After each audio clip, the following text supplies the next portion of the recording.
4대 조건 중에 2가지를 말씀드렸어요. 지금은 모세와 같은 일을. 그러면 그렇게 보니까 왜 8장 9장에 10개 기적을 딱 짰는지 구도가 나오죠.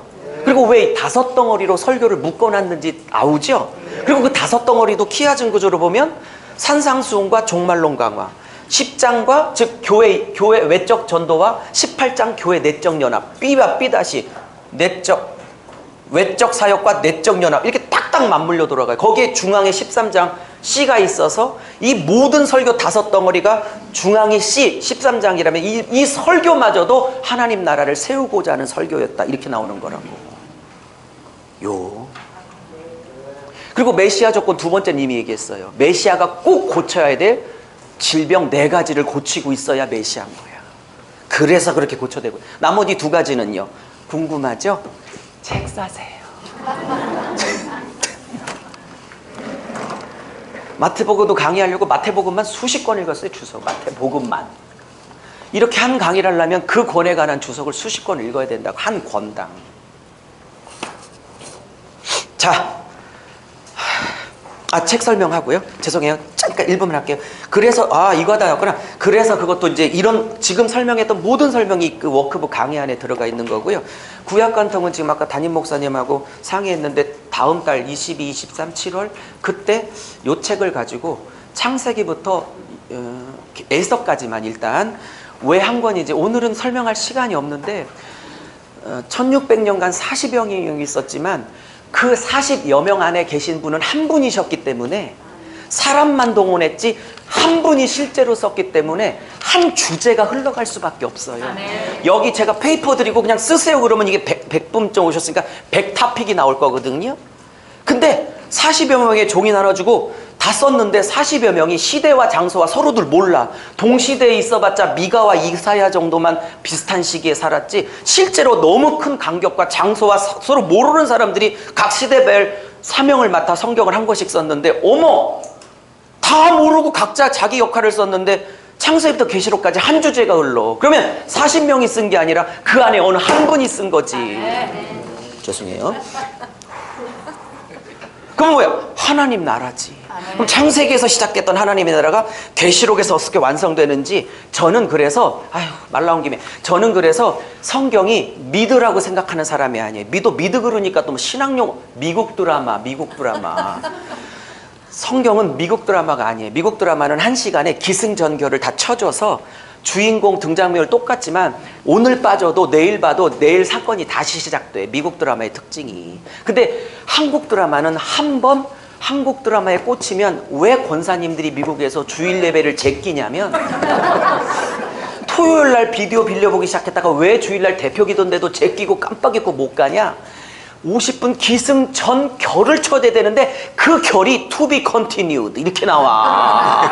그러니 다음을 또 봐야 돼. 그래서 성경은 한드지, 즉 한국 드라마지. 그래서 창세기 끝날 쯤 출애굽기로 이어가니까 미치고 팔딱 뛰겠고 계속 이어서 계시록에 딱 결론을 내기 때문에 66북스가 아니라 한 권이 66 chapters 66분화 혹은 66장으로 구성된 원북, 더 theology of 원북, 한 권의 신학이라고 신학교 때 그렇게 몫이 박도록 들었던 원북 한 권이라고 들었던 그 이론으로는 저도요 욕심이 많아서 공부 욕심이 많아서 원서, 국내 서적 관계없이 관통서는 원서까지 다 사봤어요. 근데 수백 권을 사봤는데도 원북으로 봐야 된다라는 관점의 이론, 띠오리는 있는데 그 원북이라는 것을 증명할 책이 없어서 수백 권을 산 거라고 돈을 들여가며. 근데 없어서 신경질 나서 쓴 책이 이거야. 그래서 신경질 난 김에 나온 책이 이거야.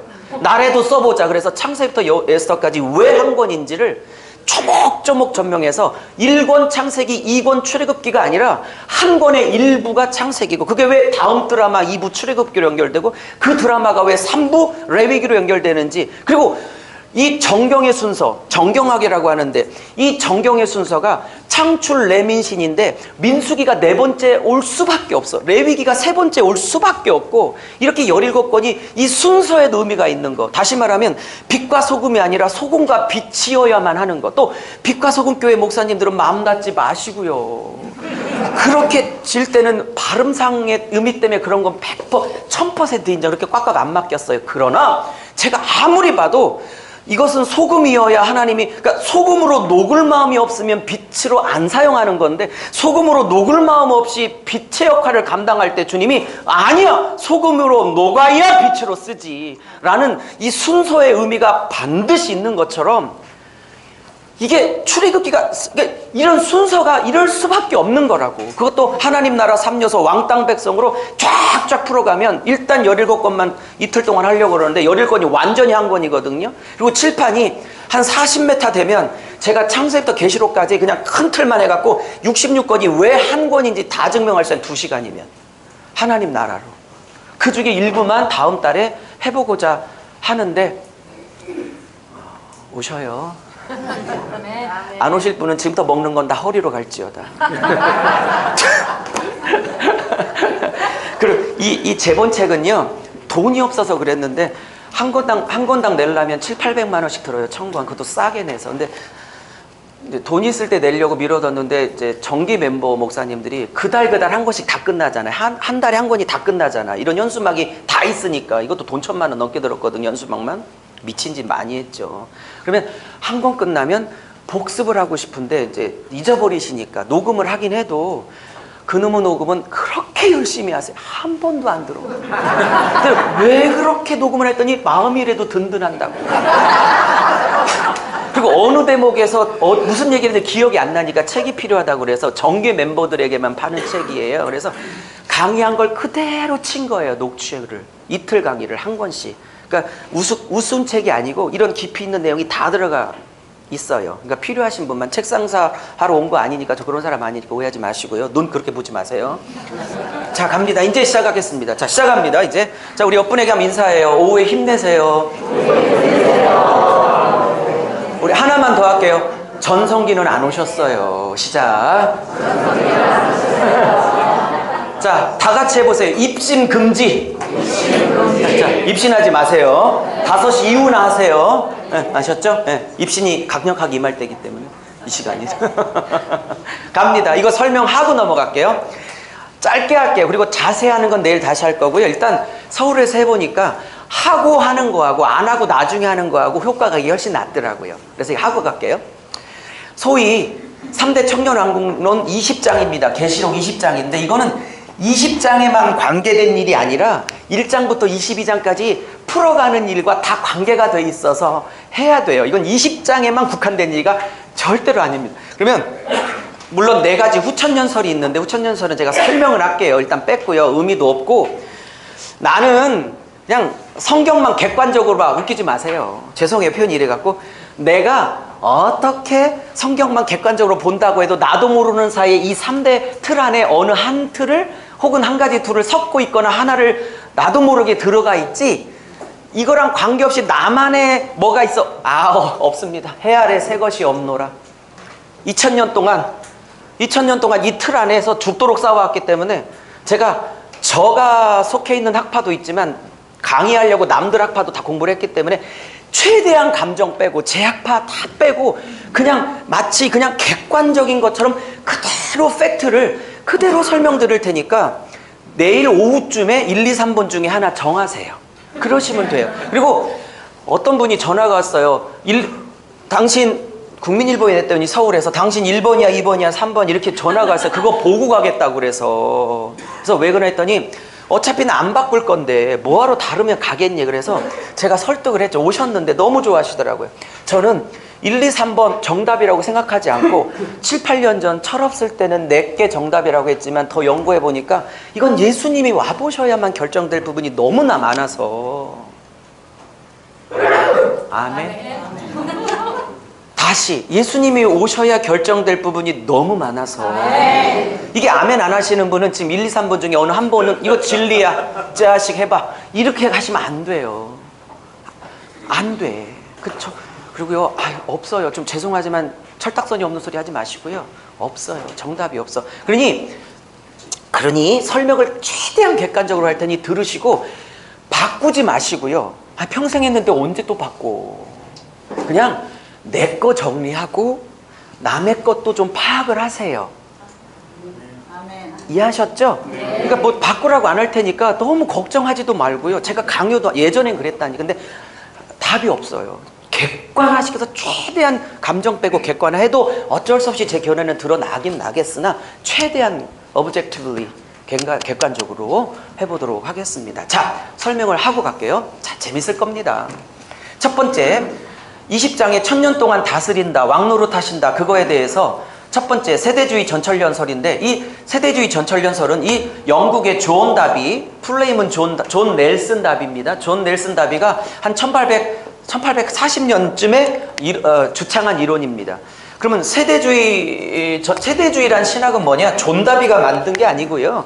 그 전부터 있었던 신학적 체계인데요. 모든 창조부터 예수님 그 하나님 나라 완성 재림까지 모든 시대를 세대별로 구분하는 시대입니다. 예를 들면 죄가 들어오기 전에는 무죄 시대, 양심 시대, 율법의 행위로 구원받는 율법 시대, 그다음에 은혜 시대, 이런 식으로 전 구원 역사를 7시대로 세대별로 다 나눠 그때그때 조심하세요.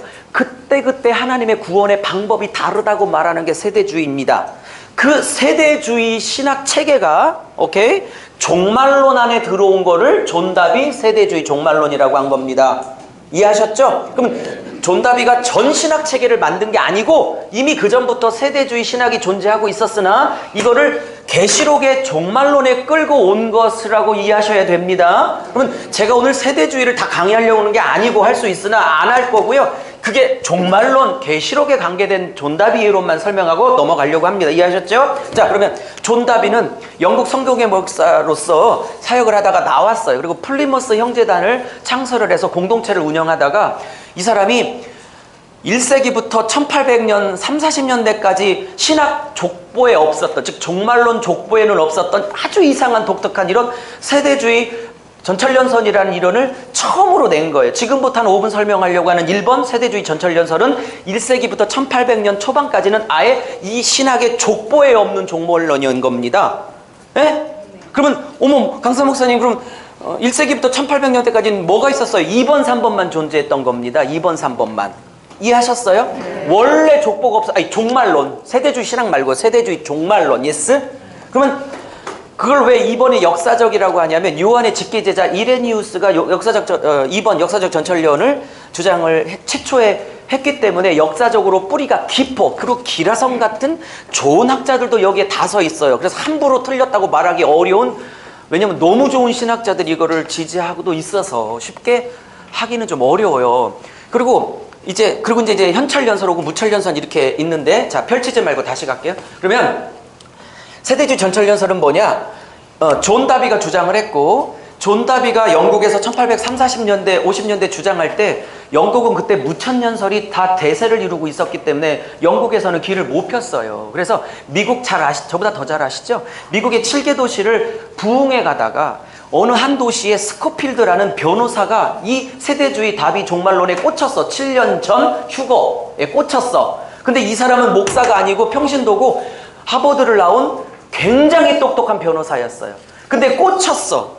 그리고 때려치고 목회기를 이제 걸어들었는데 책을 자서전 읽으면 2년인가 3년 만에 목사가 돼서 나왔어요. 그러니까 신학을 제대로 한 분이 아닙니다. 그러나 굉장히 똑똑한 사람이죠. 근데 이 사람이 7년 대환란 전에 공중으로 미리 휴거시켜준다는 존 다비의 이론을 100%, 200% 받아들여 창세기부터 계시록까지 그 유명한, 여기서 유명하다는 건 많이 팔렸다는 뜻이지 퀄리티가 좋다는 뜻이 아닙니다.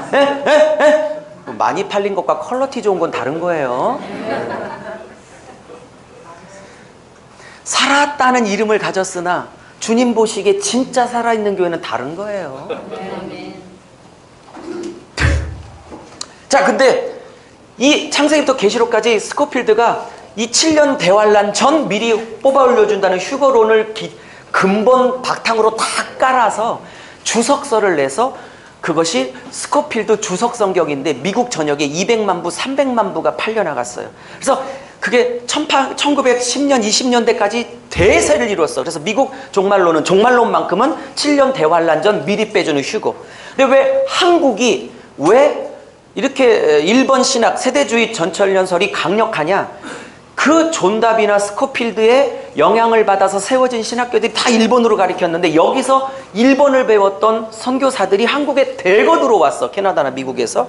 그래서 한국이 2번, 3번은 아예 처음부터 맛보지도 못했고 원래 깊었던 건 이게 원래 수천 년 된 건데 이걸로만 우리 10년, 20년부터 선교사들이 가르쳐서 여러분 그래서 세대주의 신학이 아직도 살아서 이렇게 강력한 영향을 미치고 있는 건 딱 두 나라입니다. 미국과 한국밖에 없어요. 유일합니다. 신학적으로. 우리만 여기서 살아 그렇지. 근데 제가 전국을 다니잖아요. 참 많이 다녔어요. 근데 좀 외람되지만 65세부터 한 100세까지요. 1번. 연령적으로. 그 다음에 55세부터 한 65, 6세 이 정도까지는 2번 이렇게 돼요. 그 다음에 55세 밑으로부터 이제 1세까지는요 1세까지는요 3번. 그래서 요즘은 3번은 합동 사당총신, 광나루 장신, 대전 침신, 순복음, 성결, 감신, 모건대 다 무천년설이고요. 3, 40대, 50대 초반까지. 50대 중반은 거의 다 2번인 이유는 사당총신 합동 측에, 여기 합동 측 목사님 계시죠? 합동 측에 돌아가신 고 박윤선 박사님과 박형용 박사님 두 분 돌아가셨는데 지금 살아있는 박형용 박사 말고 돌아가신 그 두 분이 웨스터민스터에서 개혁신학을 배워왔는데 다 개혁신학을 배웠는데 계시록만큼은 거부했어. 개혁신학을, 웨스터민스터 신학을. 그리고 나는 역사적 전철, 그러니까 즉 3번을 가리키는 웨스터민스터에 가서 신학을 공부했는데 계시록만큼은 나 2번이야. 왜냐면 1번 영향이 있으니까. 그래서 2번을 선택해서 그들이 학장 총장 되면서 사당총신, 맞죠 목사님? 사당총신 후배들을 거의 10년 15년을 다 2번으로 깔았어. 그때 어마어마한 사람들이 배출되죠. 그러면서 제가 전국을 다니면 특별히 합동측 이쪽은 여기가 압도적으로 많습니다. 연령적으로. 아니 몰랐는데 다니다 보니까 판단이 다 돼. 그리고 제가 머리를 뽑힌 쪽은 다 이쪽에서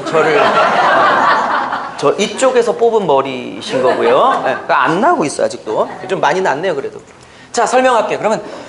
그래서 펼쳤고 우리나라에 그분들이 들어와서 이게 대세였고 이제는 이런 식으로 좀 바뀌어갖고 지금은 이제 연세가 조금 드셔서 일선에서 많이 은퇴들 하셔서 어르신들이 이제 2, 3번이 아직도 많고 그래도 3번이 많아지는 쪽이고 그래도 여기는 부목사 개척목사 쪽에 여기는 담임 목사급이기 때문에 연령적으로 밀리고 있다는 현실. 그러면 우리 대표적으로 조용기 목사님이죠. 그럼 자 설명할게요. 여기 순복음 출신은 아직도 이렇게 가르치고 있더라고요. 지금도 후학들을 자 갑시다. 그러면 초림부터 쭉 오는데 핵심은 7년 대환란이에요. 이것도 7년이 상징적인 7년이 아니라 꼭 1, 2, 3, 4, 7년. 그러니까 7년 하루도 안 돼. 7년 364일도 안 돼, 얘들은. 꼭 7년이어야만 해. 근데 요즘 그거를 고전적 세대주의라고 그러고 온건적 혹은 수정적 세대주의는 이 7년이 꼭 데이 바이 데이 7년이 아니라 상징일 수도 있겠다라고 조금 양보한 세대주의, 수정주의가 나오기 시작했습니다, 최근에. 이해하셨죠? 그러나 대환란은 꼭 믿고 있고 반드시 그 전에 휴구한다는 건 꼭 믿고 있는 게 1번입니다. 자, 혹시 나 이렇게 배워왔고 지금도 이렇게 생각하고 있다면 끄덕여봐요. 몇 분 계시죠? 안 바꿔도 돼. 그냥 이분들은 4장 1절에 먼저 가셔. 그냥 먼저가 뒤따라 갈 테니까. 4장 1절 휴거설이거든. 그러면 존다비, 스코필드, 조용기 목사님은 다 고전적 옛날 세대주의이기 때문에 4장 1절. 그러나 같은 세대주의 안에서도 7장 유거설, 11장 유거설, 아주 드물지만 14장 이렇게 나눠져 있기 때문에 7장, 11장도 어마어마하게 주장하고 있고 저기 그 캠코더가 꺼지면 국내 강사, 국민일보 강사 중에서 누가 7장 유거설을 주장하고 누가 11장을 주장하는지 끄고 얘기해 드리겠습니다. 휘말리기 싫어서 다 다녀봤으니까. 자, 그러면 이건 그래요. 예수님이 재림, 이때 재림하시는데 그 전에 7년 전에 비밀리에 공중으로 강림하는 비밀 강림설이에요. 살짝 임하신데. 그리고 이때 1차 강림이라고 하고 이때 공중에서 강림하실 때 예수 믿는 성도들을 공중으로 다 끌어올려준다는 이론이야. 그리고 이때부터 7년이 시작되고 7년 동안 공중에 끌어올려진 신부들은 혼인잔치를 시작해요. 이게 4장 1절입니다. 고전적. 됐죠? 네, 저도 이렇게 배웠어요. 우리 담임 목사님께 어렸을 때. 휴거하자 막 그랬어요. 휴거하자. 그리고 이때부터 7년 대환란이 시작되는데 적그리스도가 3년 동안에는 다니엘서 기준으로 예배를 잠시 허용하는 듯 제사를 허용하는 듯 하다가 갑자기 후 3년 반의 태도를 바뀌고 그냥 완전히 극심 빠졌네. 여기 온건한 핍박기, 여기는 극심한 핍박기 이렇게 나눌 수 있겠네요. 그래서 이를 이제 대규모 순교가 이제 나타난다는 거고, 이때 이 대환란 때 이전까지 예수가 무슨 메시아야 라고 부인했던 유대교 히브리인들이, 혈통적 유대인들이 여기에 유대인들의 대규모 민족적 한두 명 돌아오는 게 아니라 민족 정체가 돌아올 거라고 믿는 대규모 회심이 이때 있을 거라고 믿는 거예요. 그 7년 대환란 동안에 예수님을 엄청나게 믿을 거다. 누가? 민족적으로 유대인들이. 됐습니까? 그러면 교회 다니고 있었던 이방인 성도들은요, 공중에 좋네. 이거 설명하기 너무 좋네. 제가 지금 공중에 혼인 전치하고 있어요. 그러면 4장 2절부터는 제가 4장 1절에 공중에 휴거 받았으니까 4장 2절부터 예수님이 2차 강림하시는 19장까지는 공중에 떠있는 7년 떠있는 나에게는 4장 2절부터 저 19장 예수님 재림할 때까지는 공중에 떠있는 나랑은 아무 관계없는 남의 계시록이야. 이때부터는. 이해하셨어요? 네. 몇 분은 떠 계시고 싶은 것이 눈치가 보여요. 그러면 이렇게 했다가 여기에 이렇게 해서 이제 다시 7년 되는 바로 그날, 하루도 늦어도 안 되고 하루도 앞서도 안 된 그날, 이때 이제 공개적으로 재림을 하신다 이 말입니다. 그러면 이때 같이 지상으로 들어와 예수님과 왕노릇이 시작된다, 이런 이론입니다. 됐죠? 이때 아마겟돈 전쟁, 16장 전쟁이 시작되고, 이해하셨죠? 그리고 이때 아마겟돈 전쟁을 통해서 사탄이 에데센이라는 헬라어 단어를 부정과거로 쓰고 있는데, 에데센, 결박이 일어나고 이제 사단이 무적행에 결박돼서 아무 일도 못하고 있는 사이에 예수님은 이제 지상에서 내려온 사람 플러스, 공중에서 내려온 신부들 플러스, 그리고 요때 예수를 믿었던 메시아닉 주와 함께, 오케이? 왕노릇을 시작합니다. 천년왕국 동안. 그러면 이게 1000년, 그리고 1000년도 999년 그면 안 돼, 얘들은. 1001년 돼도 큰일 나. 꼭 1000년이어야 돼. 그리고 문제는 왕노릇을 해야, 물론 왕은 예수님이고 그 왕노릇을 같이 하는 건 신부가 돼서 지상으로 내려온 교회 성도들과 이때 예수를 믿었던 메시아닉 주들 있죠. 그들이 왕노릇을 할 때 왕이 있으면 백성이 있어야 된다고 존 다비가 그래, 그 책에서. 스코필드하고. 그럼 백성은 누구야? 왕만 있으면 어떻게? 다스릴 백성이 있어야지. 그래서 이 7년 동안 죽으라고 예수를 안 믿었던 사람이 이 천년왕국 때 불신자가 존재해야만 하는 이론이 1번 이론이에요. 뭔 말인지 제 말 맞거든요. 절 믿어보시죠. 그럼 여쭤볼게요. 제가 복음서를 수도 없이 풀강의를 다 해봤는데 우리 선배님들, 형님들, 누님들 기억해보세요. 복음서에서 예수님이 그게 1차 강림은 2차 강림 같은 재림하시면 재림하면 악인과 선인과 알곡과 쭉정이와 마태복음 25장 양과 염소가 그냥 역사가 클리어하게 종결나서 결판이 나지, 예수님이 재림했는데도 불신자가 여전히 1000년 동안 나 예수 안 믿어, 내가 주인이야, 예수? 내가 왜 믿어야 돼 걔를? 라고 예수가 재림했는데도 역사가 종결이 안 됩니까? 저 이론은 예수가 재림했는데도 역사가 종결이 안 돼야 되는 이론이야. 감정 빼려고 그랬는데 다시 할게요. 예수가 재림했는데도 종결이 안 돼요. 뭔 말인지. 그게 1, 2번입니다 2번도 똑같습니다. 그럼 1번과 2번의 차이는 환난을 통과한다는 것은 만 다르고, 예수님이 재림하고 난 다음에 불신자와 부활체가 동시에 존재하는 게 똑같아요. 왜 그런 줄 아십니까? 왕노릇 하려면 존 다비와 스코필드와 지금 달라스 신학교의 전 세계 최고의 세대주의 최고의 학자인, 아직도 살아있고 우리나라에 번역도 되어 있는 왈브루드가 왕노릇 하려면 백성이 있어야지. 그럼 그 백성을 동원시키려면 예수가 재림했는데도 예수를 안 믿고 그대로 천년을 버티고 있는 불신자를 동원시켜야 되거든. 이 이론은 여러분이 선택하세요. It's up to you. 제가 아무리 무식하고 머리가 나빠도 복음서를 아무리 봐도 예수님이 재림할 때 악인과 선인, 의인과 알곡과 쭉정이 25장 마태 25장식으로 하면 오른편에 구원받는 양, 왼벽에 끝까지 복음을 거두는 염소, 재림할 때 다 역사가 종결되고 악인과 선이 종결되고, 그죠? 알곡과 쭉정이가 종결돼야죠. 근데 1, 2번은 재림을 했는데도 역사가 종결이 안 돼. 그리고 1000년 동안 있어야 돼. 심지어 죽기도 하고 애도 나. 그리고 결정적인 건 왜 이런 이론이 나왔냐? 사탄이 이때 결박을 텐데, 제가 볼 때는 예수님이 십자가에서 죽고 부활하셨을 때 사탄이 여기서 결박된 것 같은데, 이 사람들이 인정 안 해. 사탄 결박은 재림 이후에 새삼스럽게 다시 결박된다는 거야. 뭔 말인지 아세요?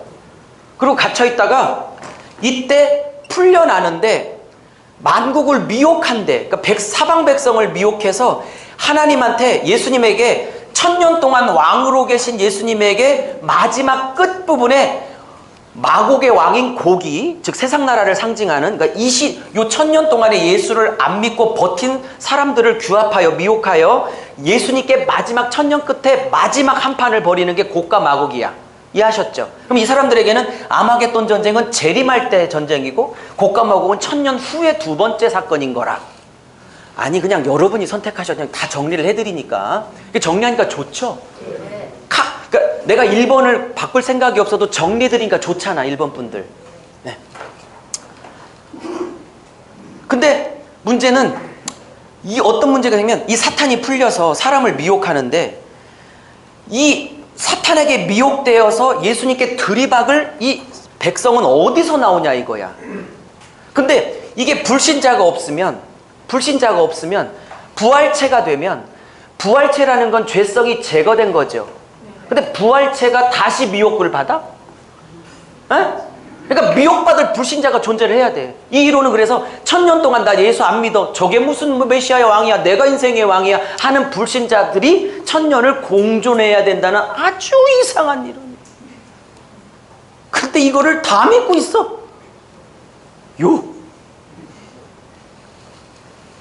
이해하셨어요? 무슨 얘기인지? 넘어가도 될까요? 그리고 이제 요때 풀려나서 맞짱 뜰 때 곡과 마곡 전쟁으로 완전히 예수께서 예수의 군대와 박살내셔서 이제 백보자 심판해갖고, 이때 알곡과 쭉정이 양가 용사 절려주고 이제 천국적이 완전히 아주 새하늘 새 땅으로 확 들어간다. 이게 1800년 30년대까지 없었던, 족보에도 없었던 세대주의 종말론의 최초의 이론입니다. 이게 한국의 대세를 이루고 있었어요. 몇십 년을. 여러분까지도. 자, 지금 입신의 영이 오셨어요. 자, 2번 갑니다. 역사적 전철연설. 재밌죠? 네. 선택은 여러분이 하세요. 그리고 나랑 싸우려고 하지 마요. 저도 모르고요. 제가 여기까지 강사로 왔으면 제가 꺾일 사람이면 오지도 않았고요. 그리고 여러분도 꺾일 분들이 아니잖아요. 그러니까 서로 존중해요. 그러니까 강사 꺾어 놓으려고 하지 말고 청중 꺾을 생각도 없어요. 그냥 설명. 네. 우리가 누군데 꺾여.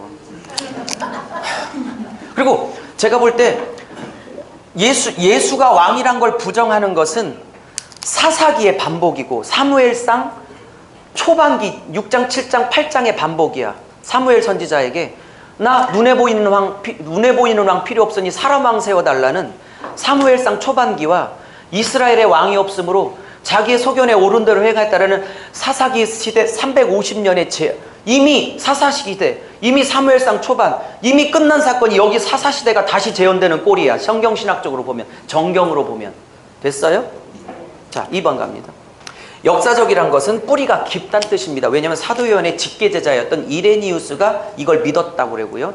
수많은 사람들이 있고, 안 썼지만 기라성 같은 사람도 있고, 그래도 최근에 조지 레드라고 사람이 유명하고, 그 다음에 마운스라는 사람도 유명하고, 물론 더 많아요. 근데 제가 쓴 건 이 사람을 주목하셔야 돼요. 이 그랜트 오스번, 미국 사람인데 아주 한 5만 원짜리입니다. 5만 원짜리. 800페이지도 넘어요. 읽으려고 죽을 뻔했네. 역사적 전철연 주 중에서는 딴 책 아무것도 안 사도 되고, 그랜트 오즈번 주석 800페이지만 읽으면 끝납니다. 최고입니다. 능가할 사람이 없습니다. 현존하는 사람 중에 최고의 책이고요. 국내 학파 중에서는 제가 안 썼지만 덴버 신학교의 정성욱 박사가 골수 역사적 전철련주의자고, 일단 설명할게요. 뭔지는. 네, 여러분 재밌죠. 그 다음에 은퇴했던, 지금은 은퇴하셨던 여기 통합측 있으세요? 네. 네, 통합측의 박수환 교수님, 아주 골수 역사적 2번주의자죠. 그래서 3번주의자인 백석대 총장인 로마서 전공자인 최갑종 박사와 2번의 골수주의자인 박수환 교수님이 2번, 3번이 하루 종일 붙었어요. 10,000원짜리 받고. 학자끼리 원어 갖고 붙으니까 저는 뭐 입신했고요. 못 알아들어서. 최고의 학자끼리 붙었는데 정말 너무너무 재밌었습니다.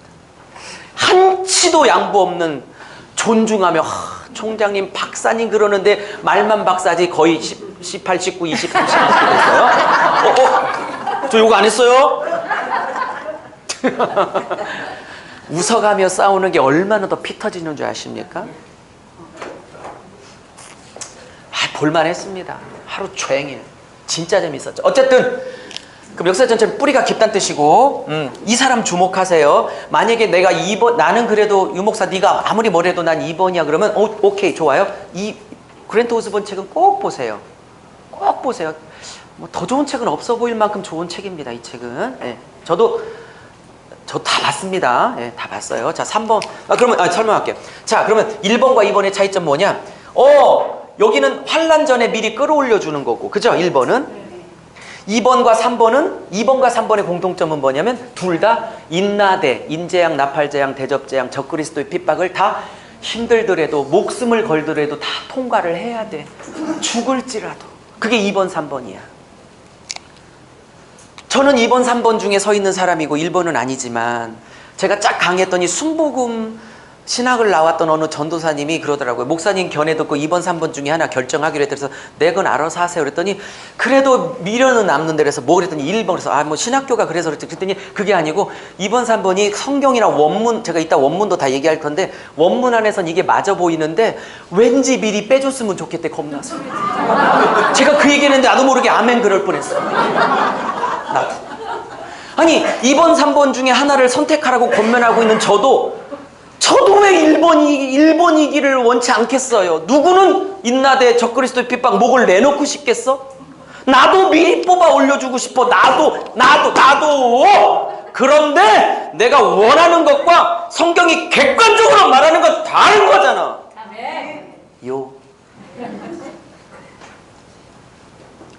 내가 원하는 것과 성경이 말하는 건 다른 거라고. 객관적으로 봐야지. 누구는 뭐 목 내놓을 자신이 있어? 제 목도 얇어. 됐죠? 그러면 이 2번은 뭐냐? 상징과 문자를 조금 더 균형 있게 보자. 그럼 이 3번은 좀 상징이 조금 많은 쪽이고요. 오케이? 그러면 이 2번은요 7년 대환란도 없고 그 전에 미리 뽑아 올려줄 수도 있으니까 1차 강림 당연히 없는 거죠.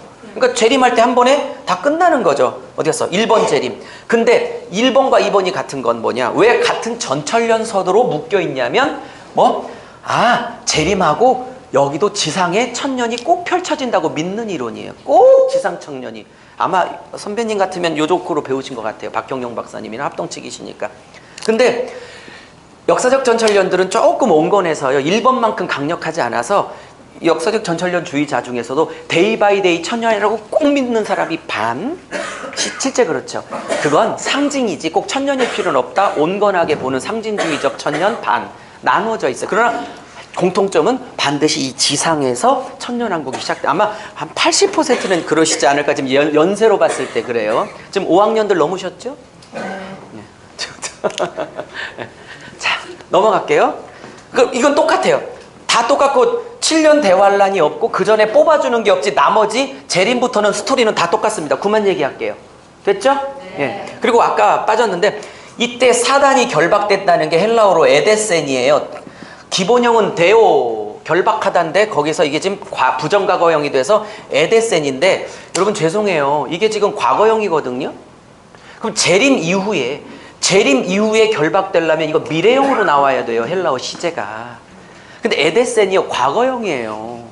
그리고 마태복음 12장 29절에 맞을 거예요. 마태복음 12장 29절에 예화를 드시기를, 야, 세간을 늑탈하려면, 뭔가 이렇게 뭐 하나씩 잡아오려면 강한 자를 결박해야 이 세간을 늑탈하지.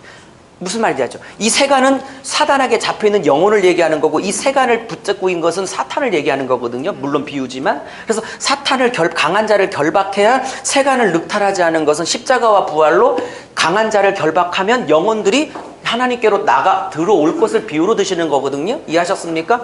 그때 썼던 단어가 에데센이에요. 똑같은 단어야. It's up to you. 선택은 여러분. 이해하셨습니까?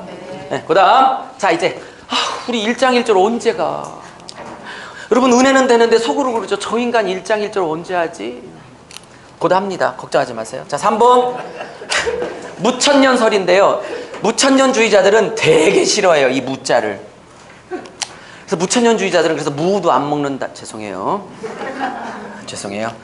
왜 무천년이라면 오해 소지가 있어. 이단이라고. 천년왕국을 없다 그러면 이단이잖아.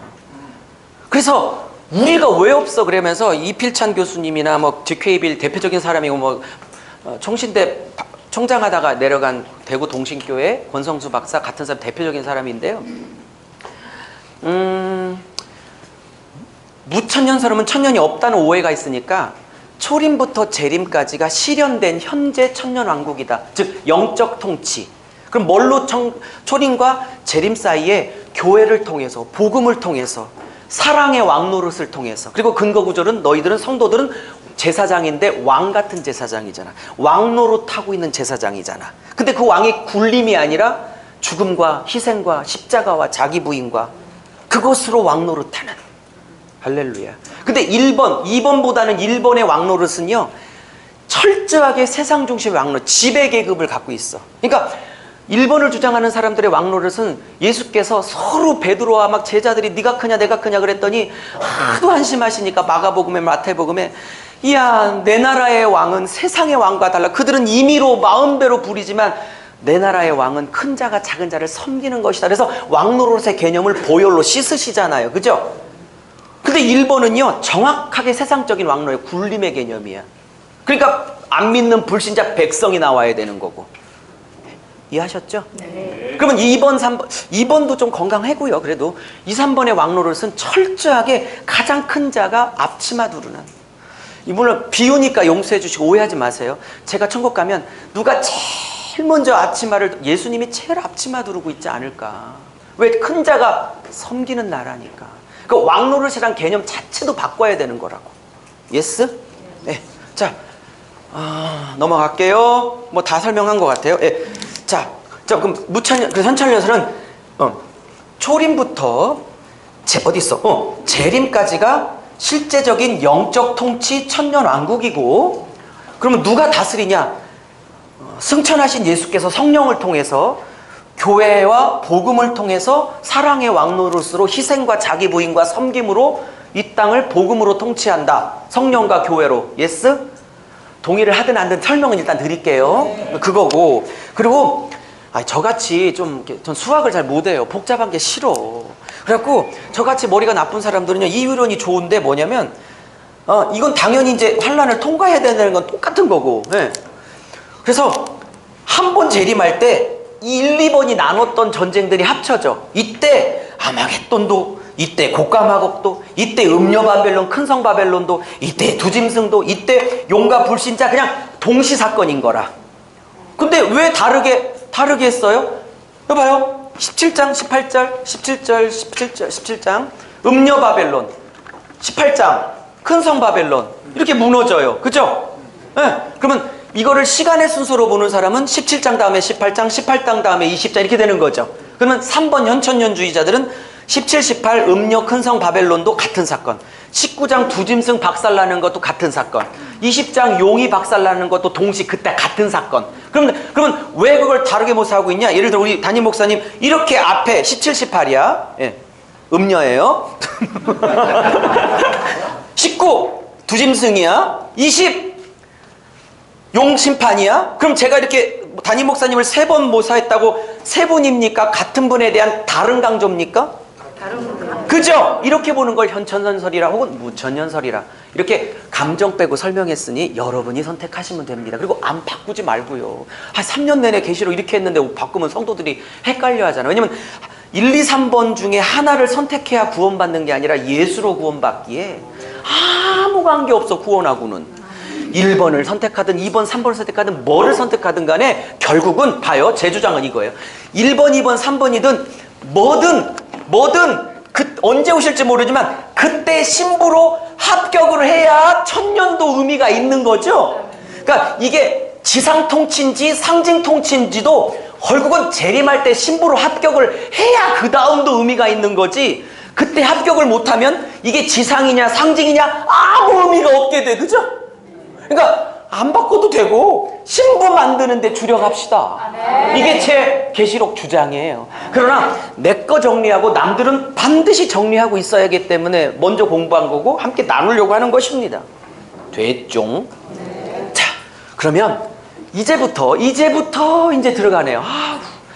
이제부터 내일까지 5시까지 하다 보면 뭐가 좀 더 계시록 원문과 66권 전체의 흐름 안에 뭐가 조금 더 가까운지에 대한 기준이 생겨. 그럼 그냥 속으로 간직하시고 가시면 돼요. 자, 해봅시다. 네. 재밌죠? 네. 갑시다. 자, 현수막 갈게요. 요거 좀 죄송하지만 목사님 죄송해요. 죄송합니다. 좀 내려주세요. 자, 1. 지금부터 막 어마어마한 얘기가 이제 쏟아질 텐데 책을 사신 분은 책을 다 못 적어 굉장히 많은 얘기 할 거거든요. 막 랩 강의를 할 겁니다. 지금부터 밑줄 치면서 책에 없는 내용만 2년 전에 썼기 때문에 쓰시고요. 책을 못 구입하신 분은 옆에 빈칸 내드렸죠. 공백 쓰시라고 꾀알같이 적으세요. 그냥 빽빽하게 적으세요. 지금부터 얘기하는 거 필요한 것들. 자, 갑니다.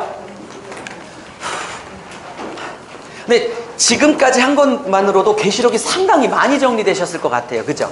네, 그래요. 자, 갑시다. 자, 모든 성경은 저자가 누구냐, 왜 썼냐 이런 것부터 따지기 시작한 게 맞아요. 학문적인 과정을 좀 겪읍시다.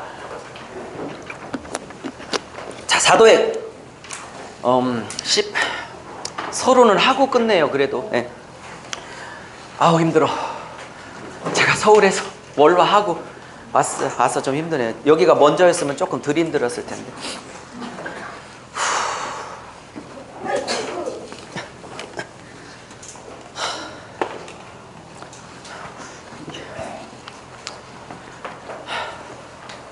자, 제가 문헌을 보니까 저자가 사도 요한이냐 아니면 사도 요한의 후배들 제자 사도 요한의 학파냐에 따라 또 논문도 많어.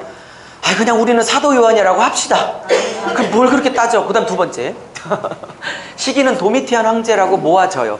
두 가지 학설이 있는데요. 네로 때 졌냐 아니면 도미티안 때 졌냐 이렇게 하는. 왜냐면 여러분 아시겠지만 로마 시대 수백 년 중에 기독교회를 핍박했던 10대 박해 사건이 있어요. 1대부터 10대까지. 그 중에 1대가 네로, 2대가 도미티안이에요. 아주 유명한 인간들이. 근데 둘 중에 하나인데 왜 도미티안으로 보냐면 이 라오디아 교회가 네로 때는 그렇게 부강하지 않았어요. 라오디아 도시가. 여러 가지 이유 중에 대표적인 거예요. 그래서 도미티안으로 많이 보고 있고요. 자, 이 도미티안이 누군지 조금 설명할게요. 책에도 있는지 기억이 잘 안 나는데 여러분 AD 70년에 예루살렘 성이 박살났죠. 그때 누가 왔어요? 티토스 대장이 왔죠. 근데 그 아버지랑 같이 왔죠. 9대 황제 베스파니안이에요. 그죠? 맞죠? 네. 베스파니안 왕자가 왔는데 무슨 내란 사건이 있어서 되돌아갔어요. 그리고 아들에게 네가 마무리하고 갔어. 그래서 아들이 대장군일 때 아버지랑 왔다가 아버지가 먼저 로마에 무슨 일 때문에 가면서 이 티토스 아들 대장군이 장군일 때 멸망을 시킨 게 AD 70년 예루살렘 박살 사건이에요. 그리고 돌아가서 그 다음에 아버지 다음으로 10대 황제 티토스 황제가 되는 겁니다. 황제가 돼요.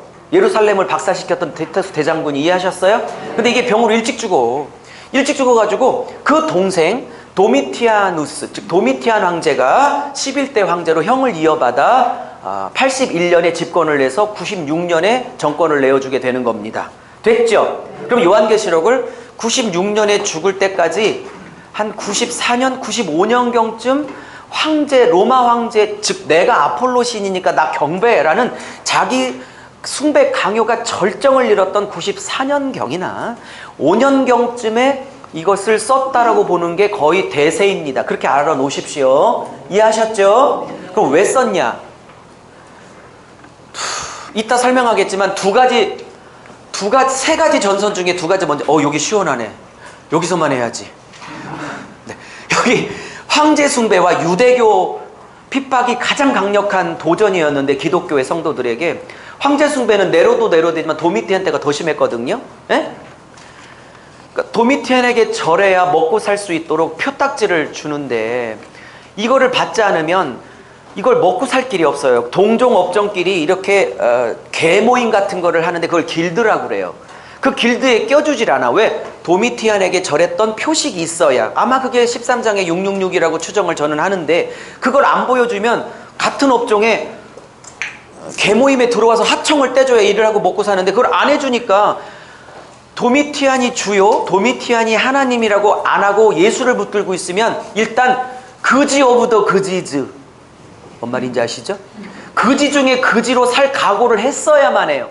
그런 각오를 했던 교회가 서문학교회고, 환란과 궁핍을 내가 안 오니 이렇게 나오시는 거예요. 이해하셨습니까? 그리고 또 유대교 회유가 있어. 그럼 유대교는 뭐냐? 설명이 좀 긴데, 이거는 마태복음과 특별히 요한복음 때문에 꼭 아셔야 되는데, 유대교 회유 사건과 핍박, 유대교 재건운동은 요한복음과 굉장히 맞물려 있기 때문에 아셔야 되는 겁니다. AD 70년에 괜히 얘기하나? AD 70년에 티토 대장이 예루살렘 성전을 박살냈어요. 여러분 좀 적으세요. 유대교의 3대 기둥이 있어요. 첫째 예루살렘 성전, 둘째 안식일, 셋째 할례. 근데 첫 번째 기둥을 박살냈어. 유대교의 기본을. 그러니 사랑하는 여러분, 유대교의 구심점 역할을, 제사 구심점 역할을 했던 성전이 박살났다는 유대교 베이스 캠프 본부가, 센터가 박살냈다는 뜻이에요. 그러면 유대교 랍비들이, 유대교가 수백 년, 수천 년을 이어왔는데 그냥 포기하겠습니까?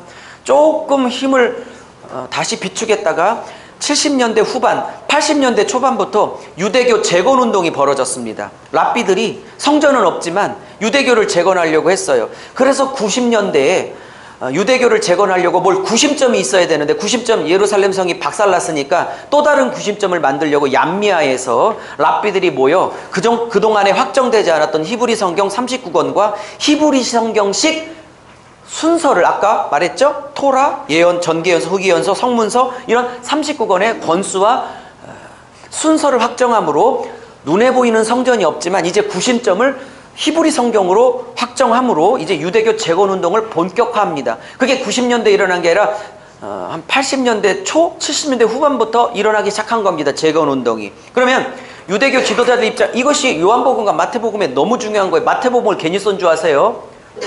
옛날에 유대교인이었다가 예수 믿고 기독교인 됐죠. 거기 담임 목사가 마태죠. 근데 유대교가 막 재건운동 벌이죠. 회유하죠. 오라고 꼬시죠. 만약에 거부하면 전 재산 몰수해버렸거든요. 유대교에서. 왜냐면 기독교는 마이너리티고요. 소수고, 유대교는 박살났지만 어쨌든 수천 년 내려왔던 메이저리티이기 때문에. 이해하셨죠? 회유했다가 안 통하면 전 재산 몰수했다 이 말입니다. 그러면 마태 공동체에서 수도 없는 사람들이 문헌을 보면 다시 어디로 갔어? 유대교로 복귀했다는 거예요. 배도가. 그러면 마태복음의 저자인 마태 입장에서는 대규모로 유대교로 다시 돌아가고 있는 사람들에게 돌아갈 이유가 없음을, 니들이 믿고 있는 예수가 구약성경 39권에서 예언했던 그 메시아가 맞음을 신학적 목회적으로 논증을 해야 안 돌아가지. 그래서 마태복음이 나온 거라고. 요한복음도 그렇고. 그럼 요한복음은 유대교 핍박이 훨씬 더 강한 거고요. 요한계시록은 황제 핍박이 강한 거예요. 그래서 유대교도 지금 회유하려고. 그래서 이 7교회 중에 어느 교회죠? 알려주세요. 말만 유대교의 회당이지 사탄의 회당 어디예요? 버가모예요? 네, 얘들. 아셨죠? 유대교 핍박이 있었다는 걸 대놓고 드러내고 있는 거죠. 그래서 황제 숭배 강요, 유대교 돌아오라는 회유 핍박, 안 되면 전재산 몰수, 민족에서 왕따시키고, 이런 두 가지 핍박 하나 더하면 여기 발람의 교훈, 니골라당의 교훈, 이세벨의 교훈이라는 거짓 복음과의 전쟁. 즉 그래서 요한계시록은 3대 전쟁이 있고, 요한계시록은 황제 숭배가 가장 강력하고, 요한복음은 유대교 핍박이 강력하게 두드러진 책. 조금 강조점이 달라요. 자, 요한복음 할 때 혹시 기회가 되면 하고. 뭔 얘기하다가 예. 그래서 도미티안이 이렇게 집권을 하게 된 겁니다. 자, 기록 목적이요. 제가 한 20년간 모든 세미나 거의 다 다녔고요. 계시록 세미나도 다 다녔어요. 가뒀더니 알겠더라고요. 근데 대부분 뭐 말하긴 좀 그렇지만 한 10개 중에 8개 정도는 한국의 아까 칠판 1번 세대주의 종말론이었습니다. 근데 처음에는 몰랐는데요. 하도 다니다 보니까 레파토리를 거의 알겠어. 이분들의 서론은 다 이래. 뭐냐면 일단 1번이니까 휴거가 있어야 되잖아요. 그러니까 일단 1번 항상 서론 어떻게 하냐면 예수 잘 믿는 집사님이 있었는데 뭐냐면 KTX 운전사였대. 아니면 버스 운전사였어. 근데 예수님이 공중 강림하느라고 운전사가 떠버렸어, 공중으로. 이제 이때부터 이제 소설을 쓰기 시작하는 거예요. 무슨 말인지 이해하셨습니까? 네. 그러고 이제 대부분 다 시작하더라고요. 처음에 몰랐는데 공통적으로 오더라고요. 그리고 핵단추 누르는 원자력 발전소에 중요한 사람이 휴거를 해버려갖고 문제가 생겨가지고 이런 식으로 이제 소설이 나가기 시작하는 겁니다. 휴거를 근거로 하니까. 이해하셨어요? 자. 그래서 재림 시기와 징조. 그래서 제가 다녀보면 얼마 전에 IT에 지진이 있었죠. 얼마 전에 일본 후쿠오카 어디죠? 거기 뭐 쓰나미 막 이런 거 있었죠. 그런 거를 딱 영상을 보여주고 이렇게 저 나팔재앙이나 대접재앙에 비슷한 그 단어나 문구를 맞춰서 봐라 우리 몇 장 몇 절 살고 있다. 우리 봐라 몇 나팔 살고 있다. 우리 봐라 몇 대접쯤 살고 있다. 이렇게 인터넷에 일어나는 전 세계 주요 자연재앙과 계시록의 장수와 절을 이렇게 맞추는 세미나인데 되게 재밌더라고. 200명도 넘었어. 나도 그렇게 한번 해볼까 싶었어요. 사람 많이 모이게 하려면. 되게 재밌어. 뭔 말인지 아세요? 그러니까 인터넷에 일어나는 전 세계 재앙과 계시록의 장수를 맞추는 퍼즐 맞추식의 계시록 하면 안 됩니다. 복음으로 풀어야 되고 십자가로 풀어야 됩니다. 십자가로. 네, 아직 무슨 말인지 모르시죠? 근데 재미는 뭐가 더 있어? 여기가 있다고 강사한테 그래야지. 뭘 손발이 맞아야 도둑질도 하고 하지. 참, 이렇게 눈치가 없으니 어떻게 해. 넘어갈게요. 제가 보는 계시록은 2번이에요. 여러분 아까 제가 다니엘서 묵시문학 그랬죠. 여러 가지 특징이 있지만 악의 제국을 반복적으로 멸망시키는 이유는 그 제국이 또 언제 살아나서가 아니라 악의 제국이 끝날 거라는 소망을 반복해서 강조하는 거죠. 이거는 도미티안에게 어제도 30명, 오늘도 40명, 내일은 60명 화형당하고 사자굴에 던져질 그 양떼들을 보며 쓴 편지이기 때문에 기본적으로 위로의 서신서라고요. 그런데 이런 관점을 빼먹고 자꾸 666이 베리칩이냐 개돈 전쟁은 유프라데스냐 이런 거에 초점을 맞추니까 아주 뭐 슈퍼컴퓨터냐 베리칩이냐 바코드냐 그런 초딩생 해석하지 말라고요. 철저하게 구약과 철저하게 1세기 배경 안에서 이해하셨어요? 그러면 13장에 여기 저 뒤에 13장에 지혜 있는 사람은 숫자를 세어봐라 666이니 이렇게 나올 때 여쭤봅시다. 2000년 전 사도 요한이 자기 소아시아 목회 지인 에서보드 사빌라 양떼들에게 이 편지를 쓸 때 반모섬에서 본 환상을 잘 정리해서 쓸 때 지혜 있는 사람은 세어보라. 짐승의 이름을 대놓고 말을 못해서 숫자로 표현했어. 근데 그건 사람의 이름의 수야. 근데 지혜 있는 사람은 이 숫자 세봐. 그러면 짐승의 이름이 나올 거고 사람이 나올 거야. 이렇게 쓴 거지. 그러면 2000년 전에 사도 요한이 에서보드 사빌라 성도들에게 이 말을 쓸 때는 그게 베리칩이라고 썼겠냐고. 일단 1차적으로는 아니죠. 그러면 then there 그 당시 그곳에서 2000년 전에 의미했던 13장의 666이 뭔지, 즉 원독자 관점, original intention 1차 저자가 1차 독자 2000년 전에 서로 알아듣게 쓴 666의 의미가 뭔지를 일단 파악해 놓고 그게 분명해지면 2019년이 지나 오늘 그것이 베리칩이냐 아니냐는 중요한 문제지만 1차 의미를 파악하는 것보다 더 중요할 수는 없다고요. 왜 그 공부 안 하고 바로 건너뛰어서 베리칩이다 이래갖고 내 머리를 뽑냐 이거야. 오리지널 인텐션이 얼마나 중요한데 이게 원독자 관점인데 또 얘기하고 싶은데 참아야 돼. 어떡하지. 참어. 원독자 관점을 풀면 또 몇 시간을 풀어야 된다. 자, 세 번째. 저는 제일 중요하다고 봐요. 인나대를 거치며 어린 양의 신부로 단장되어지는 거죠. 근데 잊어버리죠. 그 얘기할게요. 어쩌면 바빠서 잊어버릴 수 있어서 이 좀 따라가 주세요. 저는 이렇게 헬라어 원문을 공부하면서 너무너무 감사한 게 여기 19장에 예수님이 백마 타고 내려오시기 전에 이제 내려오시기 직전 이런 말이에요. 어린 양의 혼인잔치 기약이 이르러서 그죠? 그러면서 이거 오타났네. 어린 양의 혼인잔치에 청함받는 복이 4번째인데 오타네요. 죄송해요. 이게 4번째예요. 5번째 복은 아마 20장에 아마 첫째 부활이 5째 복. 이게 맞네. 여기는 4번째. 죄송. 아마 여러분도 고치셔요. 그러면 여기에 그 아내가 예비되었대. 그쵸? 어머, 그러면 이건 예수 믿는 성도들 얘기하는 거겠죠? 진짜 거듭난? 그쵸? 여러분과 저와 같은. 네, 저도 그러기를 바라고. 근데 이때 예비됐다는 게 좀 적어보세요. 이게 능동태예요, 능동태. 신부가 예비했다는 게 능동태라고. 이 말은 뭐예요? 여러분 수동태, 능동태까지는 아시죠? 제가 헬라어의 중간태는 얘기 안 할 거예요. 그냥 능동태, 수동태까지는 아시죠? 그러면 능동태라는 건 뭐예요? 이 신부가 방관하면서 이 자리에 왔다는 뜻이에요.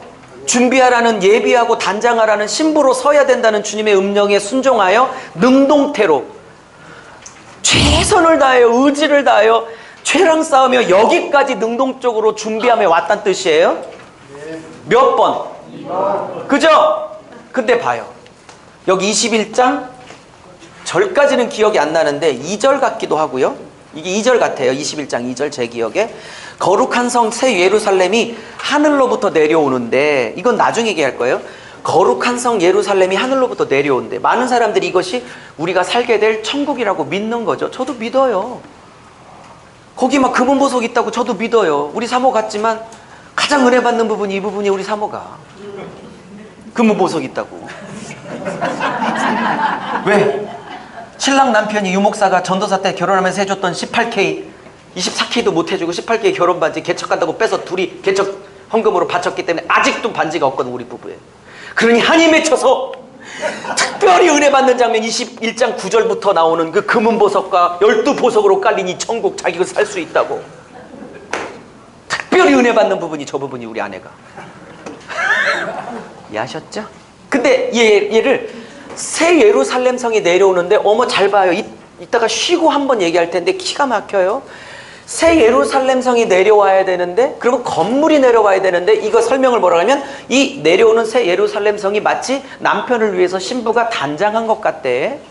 어머, 그럼 분명히 장소요 건물이고 성인 것 같은데 사실은 깊은 곳에서 저게 성뿐만 아니라 장소뿐만 아니라 인정 1000% 인정. 또 내가 아니라고 안 했어. 분명히 장소라고 했어요. 저 하도 시비를 걸어가지고 장소 플러스 뭐예요?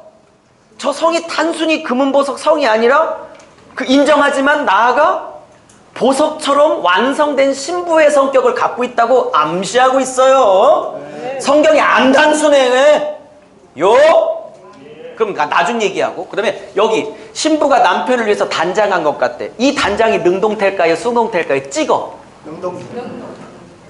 맞추면 쉬고 안 맞추면 1시간 더 할 거야.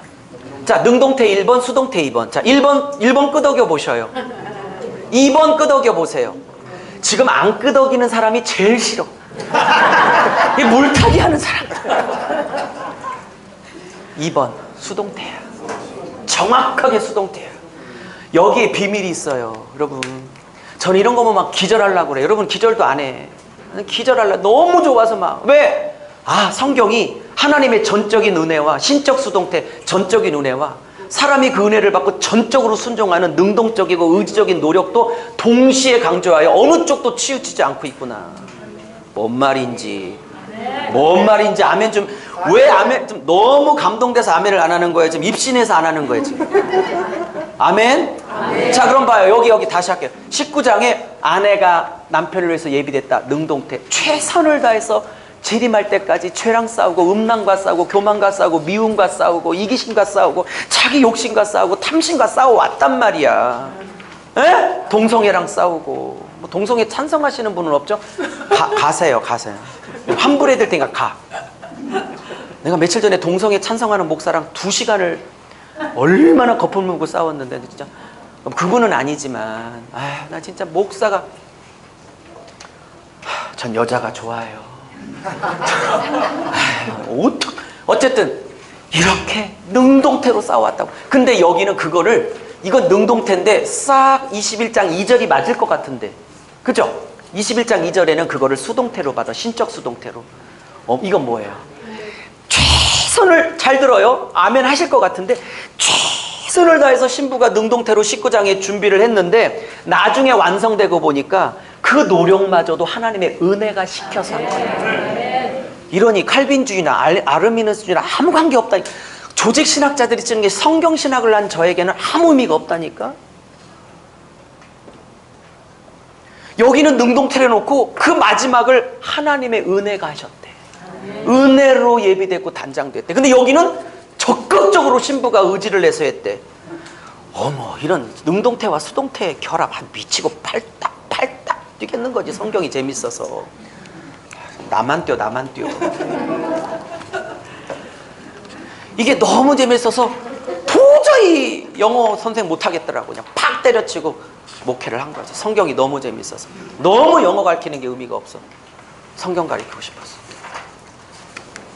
잘했다고요? 네. 월급은 4분의 1도 못 받아. 자, 조금만 더 하고, 힘드시죠? 그래요. 우리 10분 쉬어요. 쉬어도 돼요? 10분 쉬어요. 수고하셨습니다.